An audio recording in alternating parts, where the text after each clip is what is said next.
What does it mean to be a professional? We hear that word used quite a bit in today's world, and it would seem that there are a number of people and organizations that are very quick to claim that status. Well, it seems there is a standard or a set of generally accepted guidelines that can be used to make the determination whether a person or a group of people measures up to the claim. The test they are held to looks like this. First, specific standards and a code of ethics and conduct that exists that governs the actions of the members of the profession. Number two, a body of knowledge exists including professional journals as well as a historical perspective that acts as a guide for the new members of the profession. Three, a recognized association exists that provides a forum for the continuing discussion and the development of the profession. Four, a certification program exists that ensures that members of the profession are competent to practice in the field. And finally, five, an educational discipline exists that prepares students in the specific functions and philosophies of the profession. The security business is well on its way to becoming a profession. All of these criteria are met in one way or another across the country today. We have professional codes and standards. Our body of knowledge is huge and getting bigger all the time. And there are a number of recognized associations that provide forums and training opportunities. There are certification programs through the American Society for Industrial Security, as is the International Foundation for Protection Officers, the IFPO, and a number of lesser-known associations as well. We have the additional benefit of having certificate and degree programs at a number of colleges and universities throughout the world. Recently, a university started a PhD program in security. There's more that needs to be done, however, but we can be proud of the progress towards professional status that we've made. As we look to the future, we must be mindful of the pitfalls and dangers that success as a profession will bring. That will require some insight and understanding of who we are and who we want to become in the years to come. You were raised to follow the guidelines that you have acquired in your life to help you make decisions. Those guidelines are called values. The values that you have embraced have come to you from a number of different places. Suppliers of human values include your parents, family, teachers, religious leaders, friends, fellow students, co-workers, and even some politicians and public people as well. You also manage to pick up some of the values that are a part of you from your membership in certain groups, schools, churches, civic organizations, clubs, Boy Scouts, Girl Scouts, even recreational pursuits made a contribution. The whole of your experience has given you a set of values that you use almost every day to make decisions of all types. In a perfect world, this value set, you have anywhere from 30 to 40 by the way, would be all that you need to function. Unfortunately, we do not live in a perfect world. It's very common for a value that we have learned from one person or a group to come into conflict with a value that we have learned from another person or group. So, how you handle that kind of conflict in deciding what you should do is called ethics. When we look at the ethics of a particular profession, the discussion will inevitably turn to one about doing what is right or wrong, or good or bad within the profession itself. That's why organizations that seek to call themselves profession develop codes of ethics for their members to use in making decisions. An ethical business will also do something similar to this. They will develop a set of ethical statements about how they're going to conduct themselves in the business world. They'll put these statements in writing and put them out for everyone to see so that there can be no doubt as to how the organization feels about how they should conduct themselves. These statements are called policies. If you read policy for a company very carefully, you'll understand how the company feels about things. It will give you a very good idea about what the company feels is important and how the company expects its employees to feel about those same things. Policies provide the same guidance to a company that values provide to a person. It helps the company, and therefore the people who work for the company, to make good decisions when acting in the interest of the company. That's why it's so important for you, the professional security officer, to be familiar with the policies of the company that you work for. Policy provides you with a way to make decisions that is in keeping with what the company wants. It's also a very practical way to stay out of trouble. Now, there's a small problem when it comes to reading and interpreting policy. Remember values? Well, yours are a tiny bit different from mine. Everyone has a value system that is slightly different from anyone else that they might talk to. That results in a situation where your interpretation of a policy might not be exactly like mine. Once again, there's a place to go to get clarification and to make sure that all of the members of the company are looking at policy in the same way. That place is called the procedure manual. Policy tells us how the company or the organization feels about a particular subject, and procedures tell us how the company expects us to do things in order to stay within the policy limits. Stated another way, policy tells us why we do something, and a procedure tells us how. Oftentimes, you'll hear people in the business world talk about policy and procedure as if it was one word. Nothing could be further from the truth. The way that you make all of this work is very simple. In your day-to-day operation as a security officer, you should concentrate on making sure that you abide by the procedures. If you're not clear about why the company wants you to do something in a certain way, read the policy. Procedures, in their most simple form, are called rules. If you're going to seek employment in a field that will require you to apply the rules to other people, then it stands to reason that you should be willing to serve as an example of what it means to play by the rules. Anything less than that is really unethical. Having the policies and rules and regulations close by to help you decide what to do is very helpful. Having a supervisor around all the time would be even better. You could run things past the boss before you ever decide to do anything. That, of course, is a million miles away from reality. The fact of the matter is simply this. You're going to be relied upon to make judgment calls all during the day by yourself. You'll have to decide how to handle a violation by writing someone up, issuing a warning, taking corrective action of a verbal nature, or even waiting to do anything until you can verify what you thought you saw. This aspect of the job is called discretion. You're expected to be discreet in your workings as an officer in more ways than one. Discretion happens because not all situations are exactly alike. Situations or circumstances can change the way we decide to handle a problem or a complaint. Resources might influence how we proceed in following through with a plan. Directions may change when the boss decides that we need to take a different tactic or course of action. All of these are discretionary decisions. Why is discretion so much a part of what we do? Well, there are three basic reasons for this. First, actual supervision of security officers is sometimes sporadic. Most of what you do on your own. The supervisor may or may not be available to assist and is usually never right there looking over your shoulder when you do something. Second, administrative review is problematic in nature. In other words, most of what we do is accepted as what it is unless and until someone somewhere makes a complaint. Then we have to deal with the fact that the complaint may or may not be valid. When you're in the business of rules compliance, you're going to generate complaints from some factions no matter what you do. Third, judicial review only happens when something really goes wrong, and by then it's too late. The damage has been done. So, what kinds of things contribute to our discretionary decision-making process? Well, there are two major areas of influence: the environment and the situation.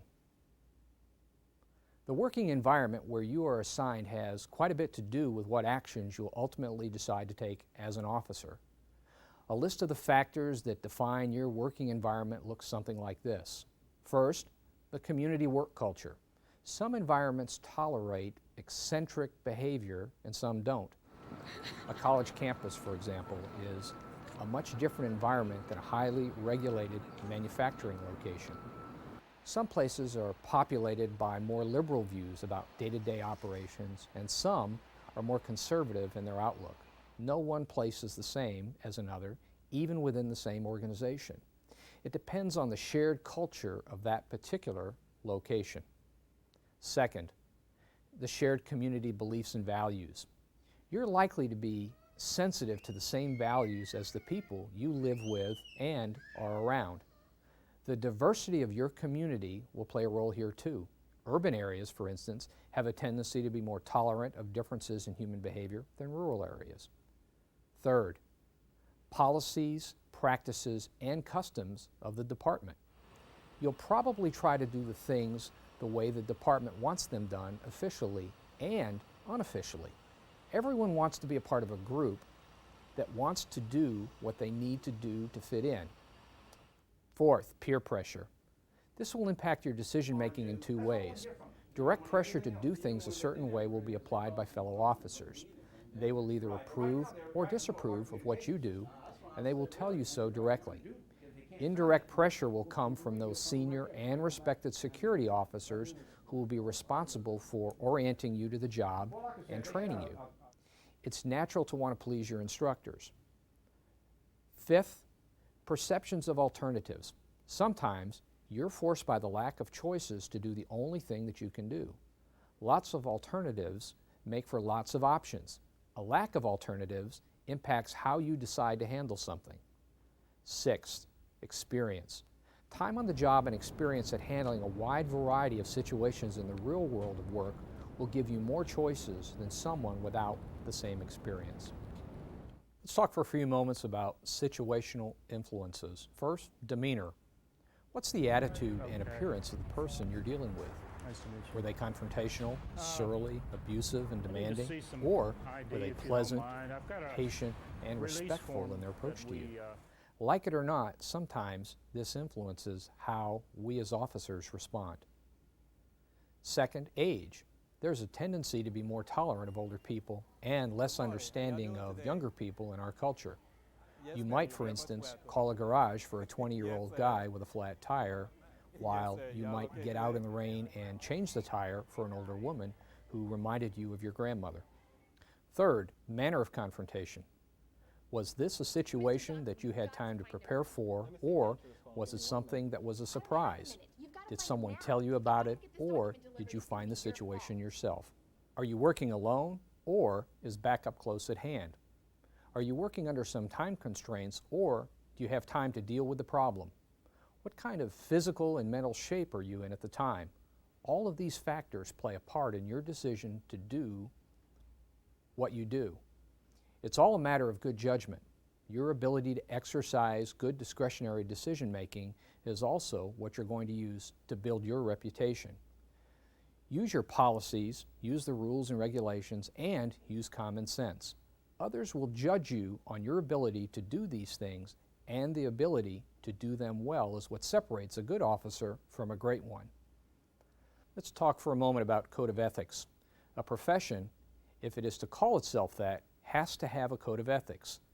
Think of them as value statements for those who want to claim membership in the profession. The IFPO has developed a code of ethics for protection officers that's very concise and goes directly to the point. As you see each statement and hear what it says, think of the value that is being employed. It begins with, as a protection officer, I will respond to my employer's professional needs. Number 2, exhibit exemplary conduct. Number 3, protect confidential information. Number 4, maintain a safe and secure workplace. Number 5, dress to create professionalism. Number 6, enforce all lawful rules and regulations. Number 7, encourage liaison with public officers.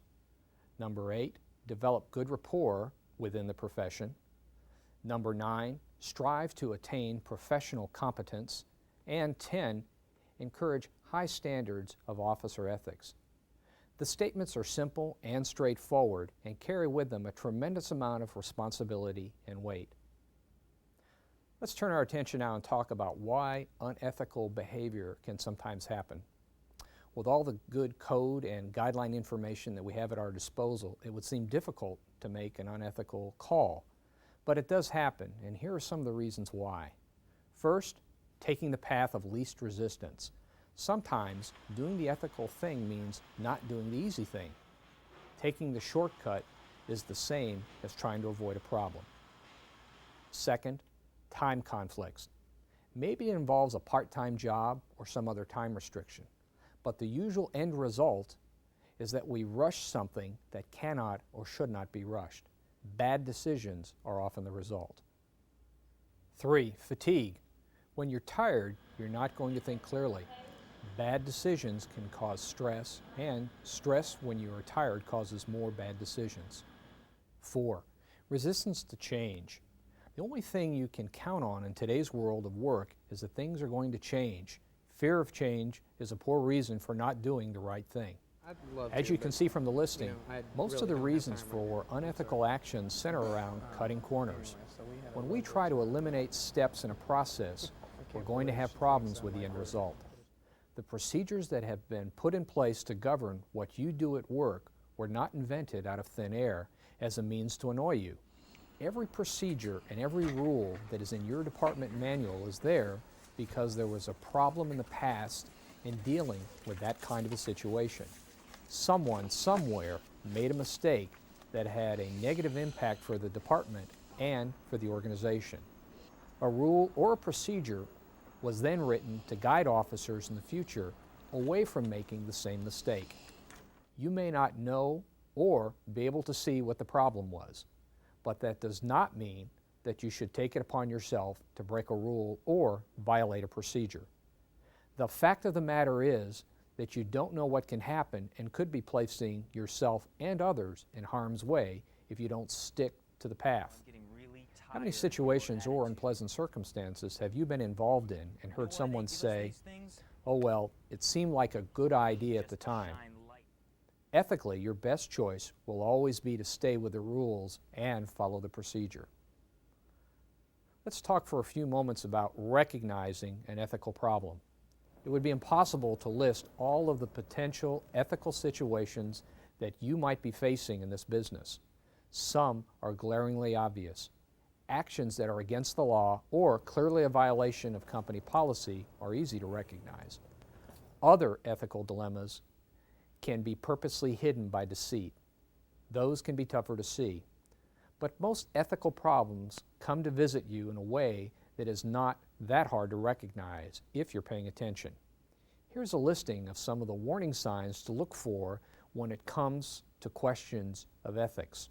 First, your personal ethics are usually affected first. When a suggestion or a request makes you feel uneasy, it's usually because your ethics are being beaten up. 2, sometimes a matter is brought to you as something very confidential. When you're asked not to tell anyone else about something, it's a pretty safe bet that something bad is going on. 3, if something is presented to you in a big hurry and you're being pressured into making an immediate decision, watch out. Real emergencies are easy to spot, so are fake ones. 4, if a few other people in a group are uncomfortable with something, back away. Their ethics are being assaulted, and a perceptive person will be able to see that. 5, if the situation fails any of the following tests, stay away from it and report it to a supervisor. The first one, the mom test. What would your mother think about you being involved in it? The second is the publicity test. What would you think if what you were doing was in the newspaper the very next day? The third, the best self test. Does your action represent you being your best? Fourth, the kid test. Could you explain this to your kids? Next, the sniff test. No matter what anyone else says or does about it, if it still smells bad, it probably is. And last, the giggle test. When people talk about it, if they start to giggle and look guilty, watch out. The biggest favor that you can do for yourself when you think your ethics are being challenged is to gain some time. Shady deals spoil quickly.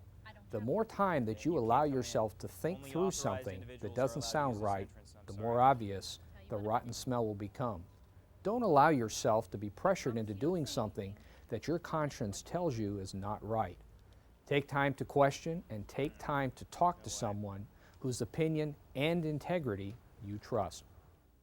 A wise old college professor explained it best. He used to tell his students, never surrender the moral high ground. You can't win it back. Let's turn our attention now to deportment. Have you ever watched someone in public who's a graduate of a military training academy like West Point or Annapolis? How do they carry themselves? The demeanor that you see when they're around is called military bearing. Another word for it is deportment. It's an outward manifestation of their attitude and the image that they want to give. Professor Chris Hertig from York College describes deportment this way. The D is for dress appropriately. Be neat and conservative. Remember, first impressions do count. And remember who it is you represent. The E is for efficiency in the job, and it's critical. You need to look like you know what you're doing at all times. The P is for precision, and precision matters. Look precise, act precise, be precise. The O is for organization, and organization counts too. You can't respond to emergencies in an unorganized way. The R is for responsiveness. You need to be there for your clients and employer. The T is for talk. Talk professionally. In person or on the phone or on the radio, remember, someone is always listening. M is for manners, and remember, manners are important. Your uniform and your status will make you an example for others to follow. E is for edit. Edit what you say and what you write. Professionalism means leaving bias out. N is for nurture. You want to nurture professional growth and development. Be a lifelong learner. The T is for timeliness, and timeliness is critical. There is no such thing as being fashionably late in this business. How you conduct yourself is a direct reflection on you as a person and an indirect but real reflection on the department or the company that you work for. People will make up their minds about the entire organization based on one contact with an employee of an organization. What kind of ambassador do you need to be? Pride in yourself will translate into pride for the security profession as a whole. That is what deportment is all about. Being and acting in a proud but respectful manner. Let's talk about conduct for a few moments. As a security officer, you are an authority figure. As an authority figure, what you say and what you do is going to be watched by other people. They're going to take their lead from you. The way you act must be acceptable, since that is the way they're going to act too. When you stop and think about it for a minute, that can be a pretty heavy responsibility. Nevertheless, that's the reality of the situation. That's why it's so important to conduct yourself in a way that's going to reflect positively on you and on the department. You're also setting the standard for other officers when it comes to the expectations of the people that we serve. Standards are what we need to talk about for a while. The security industry has set some very high standards for itself in the years to come. Some of these standards deal directly with the conduct that is expected from a professional security officer. Here's the list. Look at it with this thought in mind. When you fail to maintain a standard, you automatically set a new one, and it's a lower one. There are 6 standards of security officer conduct. The first is courtesy. Security officers must be habitually courteous. You must be attentive to those who seek your assistance, those who are reporting a situation, and to those who are making a complaint. There is no standard for people to use when dealing with you, but there is one for you to use when dealing with them. You must be courteous at all times, even when enforcing a rule or regulation. The second is responsibility. Security officers must be punctual, prompt, and expeditious in the discharge of their duties. People are counting on you. Responsibility means being ready and willing to take charge in an emergency. It also means being willing and able to go out of your way to assist someone in need. There's no such thing as a non-involved security professional. Number 3 is due process. Security officers must conduct themselves in a just and objective manner. All people deserve to be treated with respect and have the right to expect a reasonable response. As the group of people charged with the responsibility of applying the rules to others, we must accept the responsibility of living by those same rules. 4 is cooperation. Security officers must exhibit a spirit of cooperation with all people and must not allow personal feelings to interfere with the job. Umpires don't care who wins the game. They care that the game is played fairly. 5 is personal integrity. Security officers should conduct their personal and business life in an exemplary fashion. You should be above reproach in terms of stability, fidelity, and morality. As an authority figure, you will be watched by others off the job too. You may not like the idea, but that does not change the reality of the situation. Your neighbors and friends all know what your profession is. You're setting the standard for everyone else in the business every day. 6 is attitude. Security officers must have a cheerful and positive approach to their work. When all is said and done, the only thing in your life that you have absolute and total control over is your attitude. The goodness or badness of it is yours to decide and yours alone. What kind of person do you like to be around? What kind of person do others think you are to be around? In life, attitude is everything. A good one will take you anywhere you want to go. A bad one will keep you in one spot forever.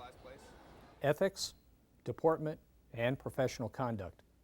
When you roll them all together and mix in a small amount of common sense and a big handful of understanding, you have the basic ingredients needed to produce a world-class security officer. Remember, never surrender the moral high ground. You can't win it back. Thank you for watching. I'm Bill Jackson, and I'll see you next time.